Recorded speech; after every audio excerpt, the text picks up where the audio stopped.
ವಿಜಯಪುರದ ಗಣಪತಿ ವಿಸರ್ಜನೆ ಸಹ ಮುಂದಿನ ವರ್ಷದಿಂದ ಒಂದು ಕಟ್ಟುನಿಟ್ಟಾಗಿ 12 ಗಂಟೆಗೆ ಎಲ್ಲ ಮಂಡಳಿಯವರಿಗೆ ಸೂಚನೆ ಕೊಟ್ಟು ಪ್ರಾರಂಭ ಮಾಡಿದ್ರೆ ನೀವೇ ಹೇಳ್ತೀರಿ ಆ ಕಾರ್ಯಕ್ರಮ ನೋಡಿದ ಜನ ಖುಷಿ ಪಟ್ಟಾಗ ನಿಮಗೂ ಅನ್ನೋದು ನಿಮ್ಮ ಮನೆಯವರು ಬಂದು ಹೊರಗೆ ಬಂದು ನೋಡ್ತಾರೆ.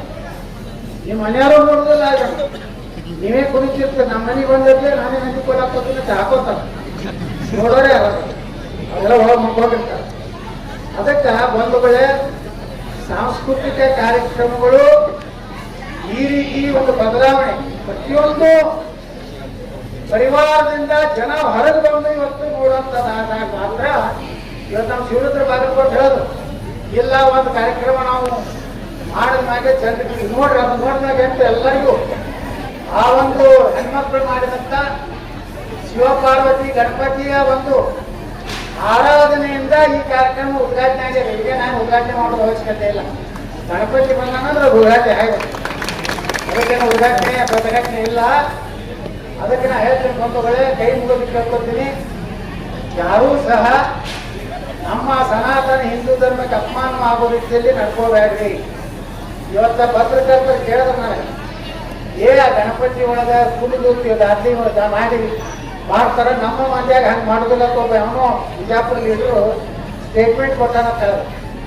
ನಾ ಹೇಳಿದೆ, ಇಂಥದ್ದು ನಮ್ಮ ಸಮಾಜಕ್ಕೂ ಕುಡಿದು ತಿನ್ನು ಮಾಡ್ತಾರಪ್ಪ ಅಂತ ಕೆಟ್ಟ ಪರಿಸ್ಥಿತಿ ನಮ್ಗೆ ಬರಬಾರ್ದು.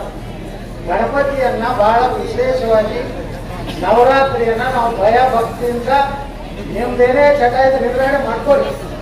ಇಲ್ಲಿ ಬಂದಾಗ ಮಾತ್ರ ಜಳಕ ಮಾಡಿ ದೇವರ ಧ್ಯಾನ ಮಾಡಿ ಇಲ್ಲಿ ಒಳ್ಳೆಯದನ್ನ ದೇವರಿಂದ ಬೇಡಬೇಕಾಗಿತ್ತು ಅಷ್ಟೇ.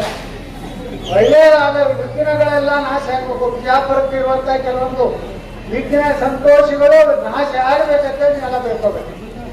ಏನೇ ಒಳ್ಳೆ ಕೆಲಸ ಆಗ್ತಿದ್ರೆ ಅಡ್ಡ ಹಾಕುವಂತ ನಾಶ ಆಗಲಿ, ಬಿಜಾಪುರ ಇನ್ನೂ ಉದ್ಧಾರ ಆಗಲಿ, ಇನ್ನೂ 10 ಮೆಡಿಕಲ್ ಕಾಲೇಜ್ ಬರಲಿ, ಬಿಜಾಪುರ ಇಂಡಸ್ಟ್ರಿ ಬರಲಿ ಅನ್ನೋಂಥದ್ದು ಇರ್ಬೇಕು. ಹೊತ್ತು ನಾವೇನು ಮಾಡಕತ್ತೀವಿ ನೋಡಿ, ಬಿಜಾಪುರ ಎಷ್ಟು ಸುಂದರವಾದಂಥ ಬಿಜಾಪುರ ನಿರ್ಮಾಣ ಆಗಿದೆ.